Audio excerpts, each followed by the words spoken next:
Sur ça, je passe la parole à Mme Carole Robert, qui, elle, est présidente fondatrice de Biotechnologie pour le développement durable en Afrique, ce qu'on connaît sous le nom de BDA, et PDG de Farm Africa. Elle est aussi convaincue que nous tous, peut-être même plus, sur le secteur agricole. Alors, Carole, je te laisse le micro. Merci beaucoup, Benoît. Excellence, Monsieur le Premier ministre, Excellence, le ministre de l'Agriculture et ministre du Développement durable, Excellence, les ambassadeurs, tous les collègues du Conseil canadien pour l'Afrique, tous les participants, merci de m'accorder la parole. Je suis honorée d'avoir l'occasion de vous présenter la façon dont nous opérons. J'ai prévu vous d'abord séparer ma présentation en deux segments. Un premier segment où je vais vous parler de qui je suis, ce qu'on fait vraiment, de quelle façon on le fait. Et ensuite, j'ai une petite présentation PowerPoint de 4 diapos, simplement pour conclure sur la chose. Voilà, donc je suis Carole Robert. Je travaille en Afrique depuis 15 ans. Avant de m'engager dans cette époque de ma vie en Afrique, j'ai un historique dans les affaires et j'ai présidé ici au Canada le World Trade Center pendant 6 ans et j'ai aussi été au conseil d'administration et au conseil d'administration de la fondation de la création de Montréal International. Donc, j'arrive en Afrique avec une orientation très structurée d'une expérience d'affaires. Alors, nous avons créé un programme dont je vais vous donner les informations plus tard, mais qui est la combinaison d'une organisation not-for-profit qui est BDA et d'une organisation qui s'appelle Farm African. Je vous présente les deux dans quelques instants. Nous avons commencé d'abord en RD Congo. Ça n'a pas été facile. Mais avec les années, on a réussi quelque chose que personne n'avait jamais réussi. On a travaillé avec les bailleurs multilatéraux et avec le temps, on est devenu une organisation internationale. C'est-à-dire que nous nous implantons véritablement en Afrique, dans les différents pays, sur la base, on crée des accords cadres de collaboration avec les ministères. Généralement, ce sont les ministères de l'Agriculture qui sont nos ministères de tutelle. Nous avons des opérations locales, des employés locaux, des infrastructures et nous sommes très familiers avec ce qu'on appelle dans le jargon les PNIA, les plans nationaux d'investissement agricole. Donc, je voudrais féliciter le ministre de l'Agriculture qui nous a présenté un PNIA très, très bien structuré. Vraiment, c'est tout à votre honneur. Ce qui a motivé notre action, c'est une espèce de situation de non-sens.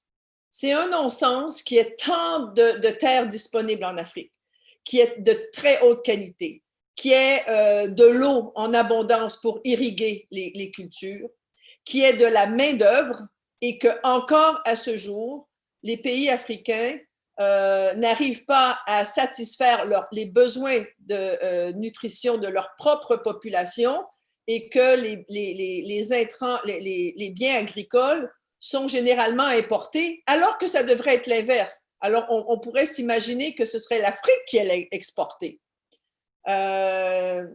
Mais en y regardant bien, il y a une problématique qui s'est installée au fil des décennies et au fil même des siècles, qui rend cette situation un peu complexe et c'est vers ça qu'on veut changer. Dans les premières années, il y a 15 ans, j'ai fait le tour et j'ai rencontré d'abord des nombreux doyens des facultés d'agronomie partout en Afrique. Et évidemment, au Congo, je les ai tous rencontrés.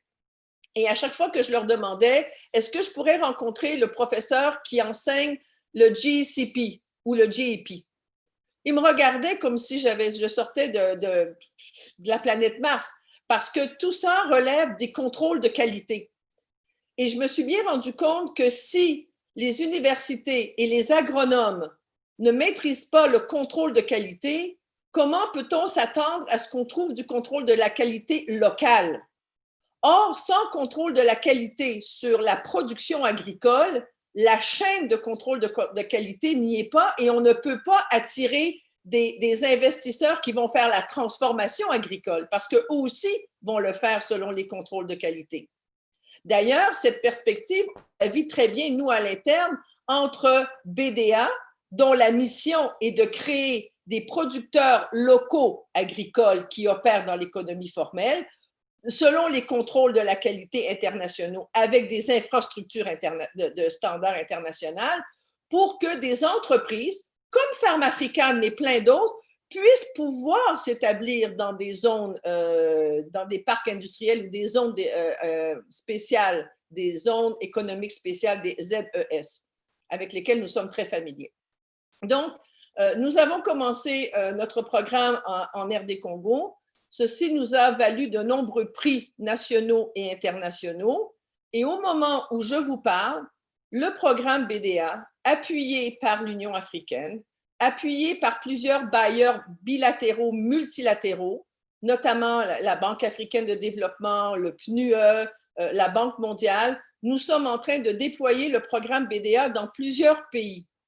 Je souhaiterais bien que nous ayons l'occasion de discuter dans un autre contexte, dans une autre ouverture, les éléments précis, comment on implante ce programme. Donc, maintenant, sans plus tarder, je vais vous partager l'information.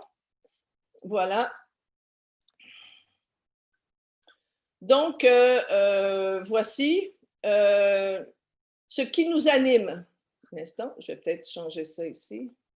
Ce qui nous anime vraiment, c'est un changement de paradigme.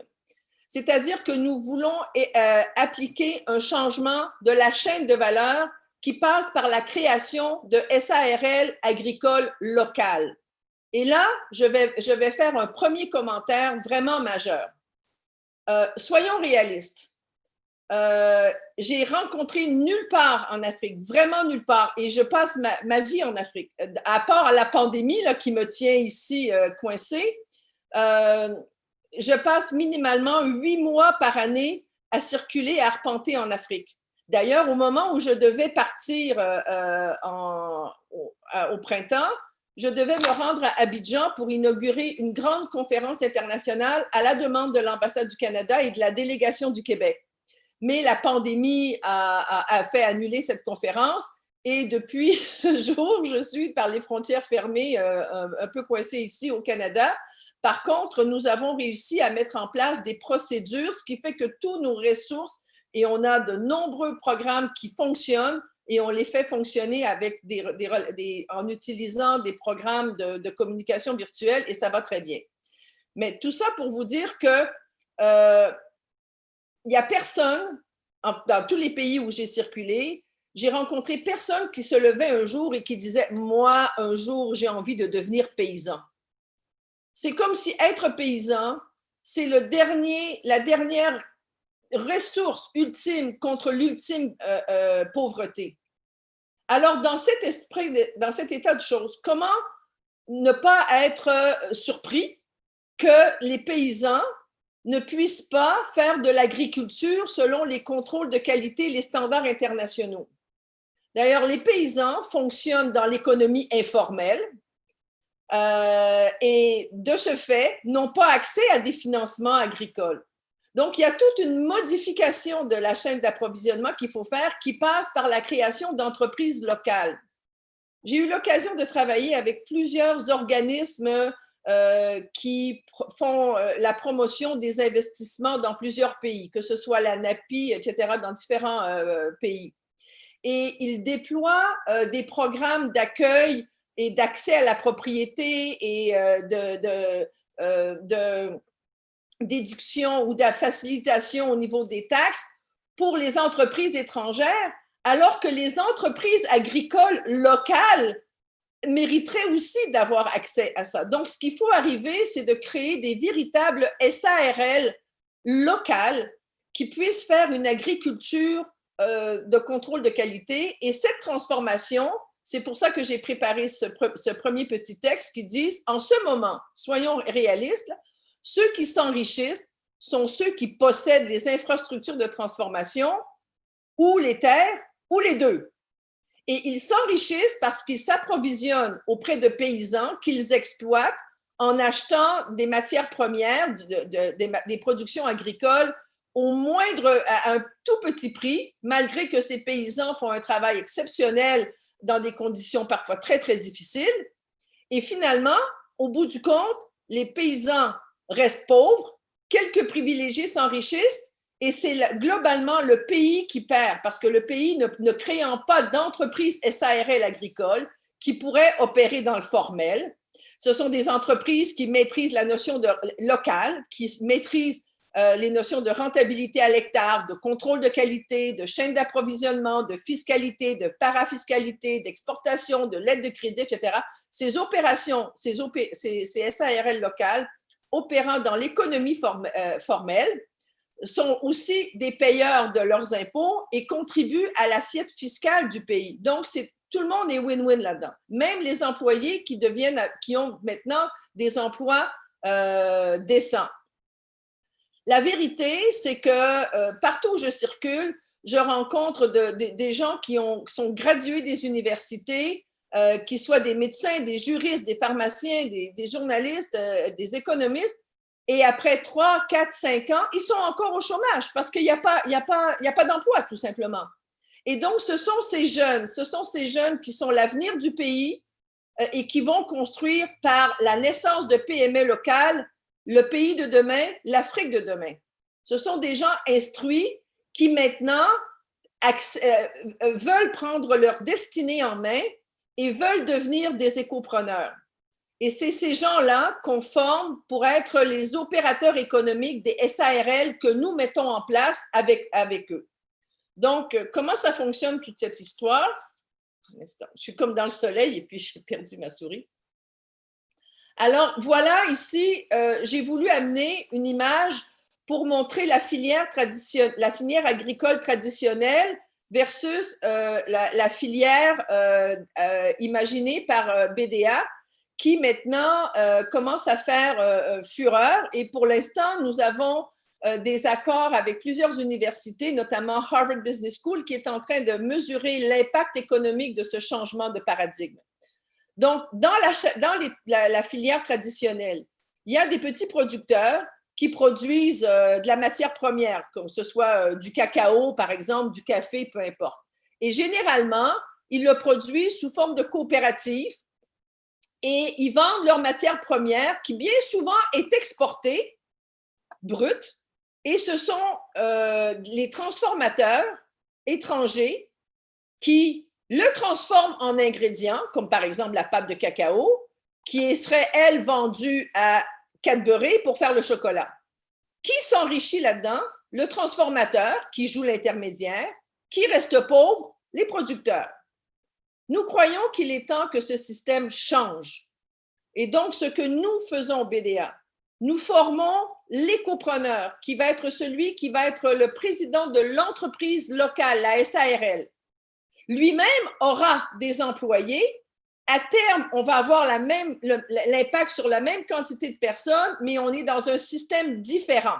Première chose. Deuxième chose, les infrastructures de transformation de contrôle de qualité, nous les amenons localement. Je vais vous montrer des photos tantôt. Donc, on installe des centres de transformation et des laboratoires de contrôle de qualité. Et ceci permet aux écopreneurs, quand ils démarrent leurs entreprises agricoles, de venir au centre de conditionnement de BDA, faire transformer leur production en huile, ils repartent avec les huiles, avec les tourteaux, ou en huile essentielle, ou en poudre, ou etc. Et ce service de transformation offert par BDA est fait à break-even, donc sans profit. Pourquoi on fait ça? Parce que rien ne se perd, rien ne se crée. Dans le premier modèle, c'était le transformateur qui prenait le profit. Maintenant, si on veut que ce soit l'écopreneur qui prenne le profit, il faut que le transformateur n'en prenne pas. Mais pour nous, BDA, on n'est pas là pour faire le profit, on est là pour faire naître la filière, pour que ce soit les producteurs locaux qui capturent le profit. Et c'est très important parce que s'ils capturent le profit, ils deviennent finançables et on est capable d'avoir accès à des financements. Nous sommes en contact avec des investisseurs d'impact et ces investisseurs d'impact sont en mesure d'accorder des prêts de démarrage aux écopreneurs. En plus, on met en place un système qui permet à ces écopreneurs d'être en contact avec les acheteurs, que ce soit avec les acheteurs locaux, les acheteurs du marché local ou international. Et c'est la filière dont c'est la modification de la chaîne d'approvisionnement que nous voulons promouvoir et qui se passe déjà maintenant dans plusieurs pays où on est implanté. J'aimerais aussi attirer votre attention sur un segment de marché qui est extrêmement important, qui s'appelle les plantes à valeur ajoutée, qui est un segment du secteur agricole. Et de quoi on parle ici? Je l'ai écrit ici en bas. Ce sont toutes les plantes et les arbres qui ont des ingrédients actifs et qui ont par conséquent des vertus thérapeutiques, que ce soit pour les médicaments, les ingrédients de santé, les cosmétiques, les nutraceutiques, les biopharmaceutiques. C'est un marché en pleine expansion mondiale qui atteint en ce moment 93 milliards de dollars annuellement. C'est majeur. Le drame de ça, c'est que l'Afrique subsaharienne tout entière, pas juste le Burkina, l'Afrique subsaharienne tout entière ne détient que 1% de ce marché extrêmement lucratif. C'est pour vous dire que cette situation rassure ou fait plaisir à ceux qui détiennent le marché, qui est à dire 99,99%, c'est-à-dire les États-Unis, l'Europe, l'Italie, l'Espagne, l'Asie, la Corée, la Chine est un grand joueur, les Indes aussi. Et tous ces pays ne sont pas très pressés de partager ces marchés avec l'Afrique. Donc, ils ne vous partagent pas les règles du jeu qui sont essentiellement le contrôle de qualité. Et donc, on a commencé par, on a déjà des filières qui sont en opération et je souhaite que vous puissiez aussi les considérer. Voici quelques images d'un centre de conditionnement qui permet la production d'abord d'eau de qualité avec des infrastructures de systèmes d'osmose inversée. Vous avez ici des écopreneurs certifiés, la production d'huile, l'empaquetage, le broyage, le séchage, le laboratoire de contrôle de qualité, parce que chaque fois qu'on produit et qu'on exporte, on doit fournir le rapport de contrôle de qualité. Ça fait partie des documents qui sont liés à l'exportation. Donc, tout ça pour vous dire que tout ça, c'est possible, c'est réel.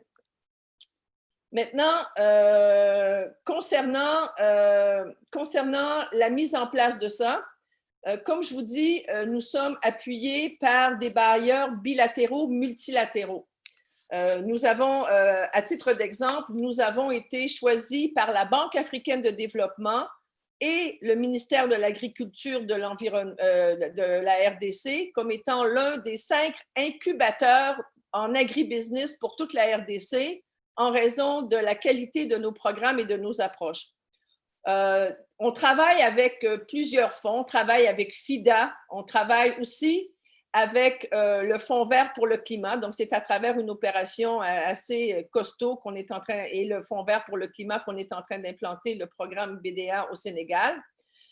Hier, dans une de mes conversations, j'ai eu l'occasion de m'entretenir avec le numéro 2 du PNUE, du Programme des Nations Unies pour l'environnement, basé à Abidjan, qui me charge de vous signifier que le PNUE pourrait accompagner le gouvernement du Burkina Faso pour l'implantation de la filière BDA en utilisant même les fonds de GEF, du Fonds du Environnement mondial.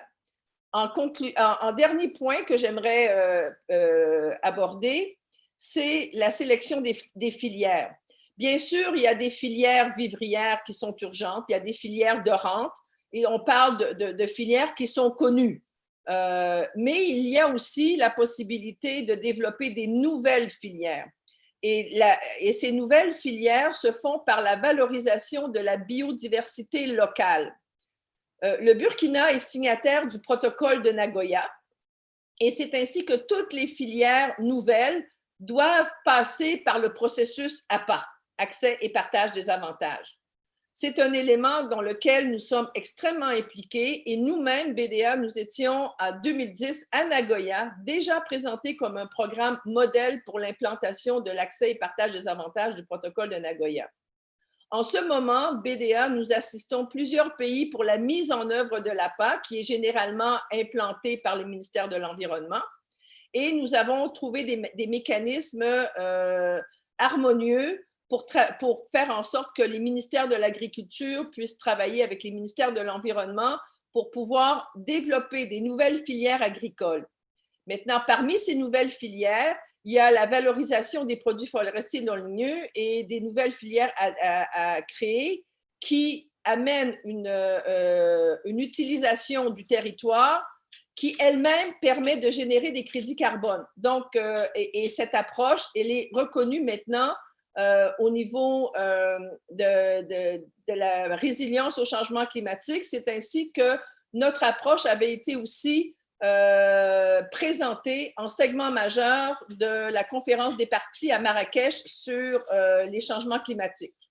Donc, j'arrête là la présentation. Comme vous voyez, nous avons une approche inclusive qui favorise la création d'entreprises locales qui opèrent dans le formel selon les contrôles de qualité internationale pour faire en sorte que l'économie locale puisse exister, produire, satisfaire les besoins et même exporter.